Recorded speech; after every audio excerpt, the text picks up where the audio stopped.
Viper is finally here and I have leveled it up all the way to level 100. And I think I have a pretty good understanding of the class, so I'm going to be making a review video today to talk about everything you need to know about Viper, my opinions on it, and how it fits into Final Fantasy. So with that, let's jump into a lot of the good things about Viper. Now the first thing I want to talk about is actually a little bit controversial, and that is how few buttons Viper has. Me personally, I love it, and here's why. So for a few reasons, first off being controller-friendly class.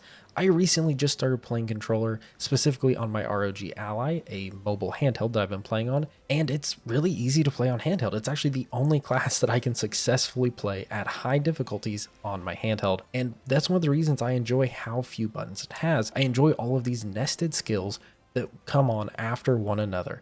Now, yes, this can seem a lot easier than other classes, but overall I really like it. And I even like it when playing on my PC. One of the main reasons I like it is because it's just combining the basic 3 skill rotation. So instead of hitting 1, 2, and 3 to hit my 3-button combo, I just hit 1, 1, 1. And I do the same skill. It's the same amount of button clicks. It's just simplifying how many keys you actually have to have bound. Really, really easy, really good for controller players, or even people that don't have a way to click a lot of buttons on their keyboard. Especially if you aren't using an MMO mouse. So overall, I think it's a good change. I really like to see it, and it kind of makes playing other jobs a lot harder, realizing how many buttons the other jobs have. Now, another good thing that is a little bit just my opinion, that is I find the rotation very fun. It's, engaging with all the positionals, which, spoiler alert, we're going to be talking about later. They actually have some adjustments planned for Viper, which I'm not excited about, but currently I like the positionals. It's very active, it's very fast, low clipping, but a high APM, actions per minute. And overall, it feels really good. That's actually the next thing on my list is the high APM but low clipping. It kind of fits having the same gear as Ninja. Very fast class, very flashy,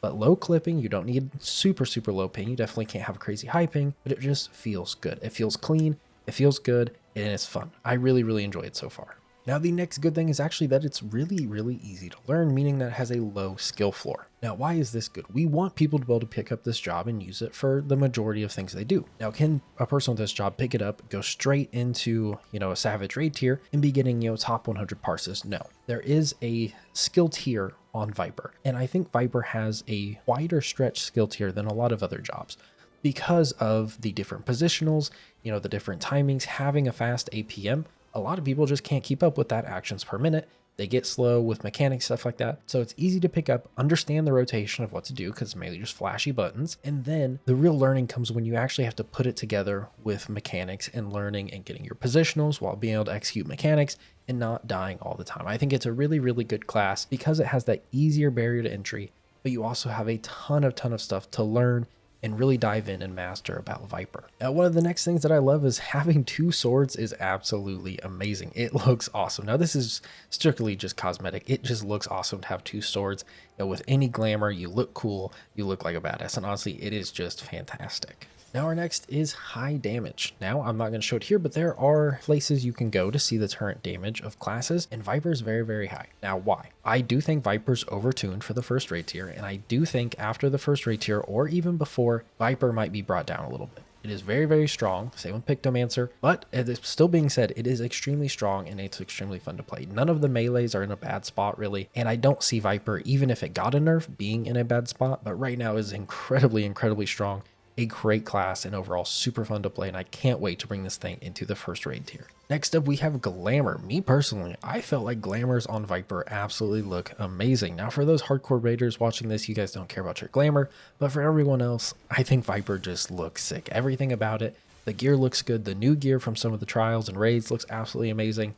And just even our old Glamour looked really good on a character with 2 swords. Now the last good thing that I have is that it shares gear with Ninja, which we touched on a little bit earlier, and that's absolutely fantastic because for a while Ninja was the only class that didn't share any in-game gear with anyone else, and it's finally not the case anymore. Now I've been playing Ninja for a very long time, and it was very frustrating because if you play other jobs and do the raid tiers, you can actually gear other jobs the same time as you're gearing your main because it shares all the gear.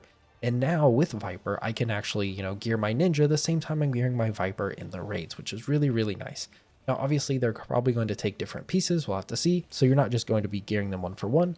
But overall, I'm super excited that Ninja finally has someone to share their gear with. Now, this review can't solely be good things. So let's talk about a few things that I don't like on Viper. First and foremost, the job gauge is what feels like completely useless. I put it in simple mode and kind of throw it in the corner because you don't really need it. this job really boils down to, know the order of what you're doing and then just press the shiny button. You don't need a job gauge to know where you are in your rotation, to know how many charges you really even have. Super simple. It's kind of hard to overcap on this job. So overall, the job gauge just, it doesn't feel very useful at all. Maybe for some players it'll be helpful, but I have not found the job gauge super useful. Now, the biggest complaint that I've seen so far about Viper is that it has an extremely complex rotation. If you actually read the tooltips, the rotation through the skills is actually extremely complex with how everything flows into each other and how you have these separate different skill lines that you have to keep up to keep your buffs and your debuffs. It's extremely complex, but at the same time, it's actually insanely simple because of the shiny buttons. And the game tells you which button to execute next with its shiny border.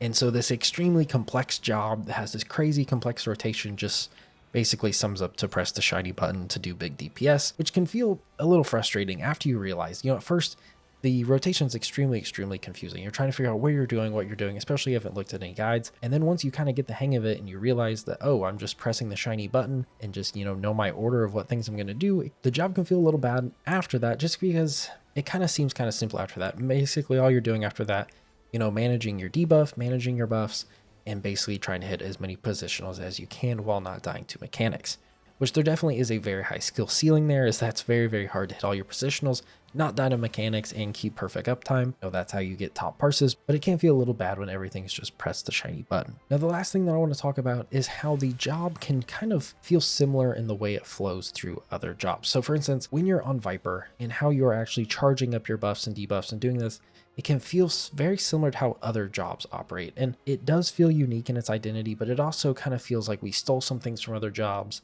It just isn't totally unique, in my opinion. Now, some people might completely disagree, but that's one of the things that I don't love a lot. Another thing is that it's just kind of underwhelming after you understand everything. I think that's what I was trying to sum up earlier, is that the job just feels underwhelming after you understand the rotation. They make it seem completely and utterly confusing to read through the tooltips and actually understand what's happening. And then after you actually understand how simple the rotation is, it does feel kind of underwhelming, especially at 100. You're like, oh, I'm going to have all these cool skills. And you do. They look amazing. They look cool. They do crazy amounts of damage. But then the rotation itself just feels kind of underwhelming in the end. So that is going to wrap up my personal guide. I guess not really a guide. I should say my review of Viper. Now, I am going to be making a guide. Sorry, well, that's what I meant to say. And going over the rotation, what you need to know. But there's something we need to talk about first, because I can't make a guide until I figure out what they're changing in the upcoming patch. Because as I was recording this video, thank you Square Enix, they announced they have some planned Viper adjustments that are going to change probably a lot of my opinions stated in this video. So, if you only didn't make it this far in the video and you're flaming me in the comments right now, I'm sorry, you just didn't watch enough. I didn't get to these changes yet. So let's go through these really quick. Planned Viper adjustments. Newly released in patch 7.0, we've received feedback pertaining to the busyness of their skill rotation. To that end, we're planning on several improvements, including the easing of directional requirements, sad, and changes to the effects of several actions, also sad.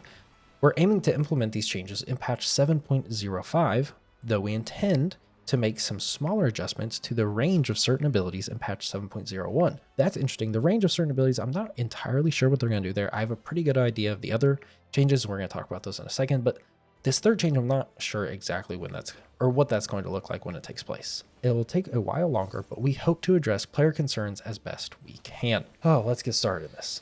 Easing of directional requirements. So to break this down, my understanding and my guess, we don't have any confirmation, is that they're going to take the positional requirements out of your buffed rotation. And basically the only time you're going to have positionals is in your base combo, when your skills are red and green.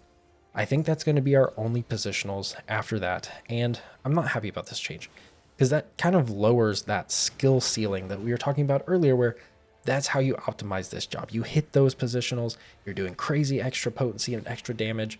And it's really hard because raids are so constricting in the mechanics on where you can move and what you can do. And it really adds to that skill ceiling with the movement abilities and everything. So I'm sad to see these changes. It is one of the only jobs in the game that still had several positionals that were actually really needed throughout the rotation. And so it's just disappointing to see all in all. And I'm curious to see what the actual changes are. Again, not confirmed, but my guess is that our only positionals after this change will be our basic skill rotation on our red and green abilities. Now, as far as pertaining to the busyness of the skill rotation and changes to the effects of several actions, One thing that I thought of maybe is that when we actually go into our rotation, they're going to increase the amount of debuff we have. So of our gas that we emit as the debuff, maybe they're going to make when that applies have a longer effect time. That I could see you're relieving some of the busyness of the rotation. You won't have to apply that as often. That's one thing I think could be, you know, all of these of course are speculation and guesses, and we'll just have to actually see, you know, until we get further confirmation on what it's going to look like. Overall, I would be okay if they increased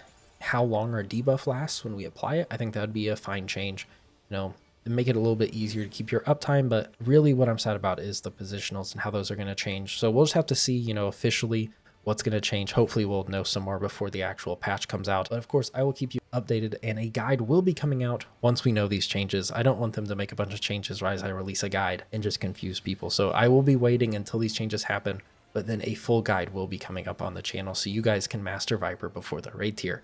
So with that, thank you everybody for watching. I hope you guys enjoyed, and I hope to see you guys in a future video. Peace out.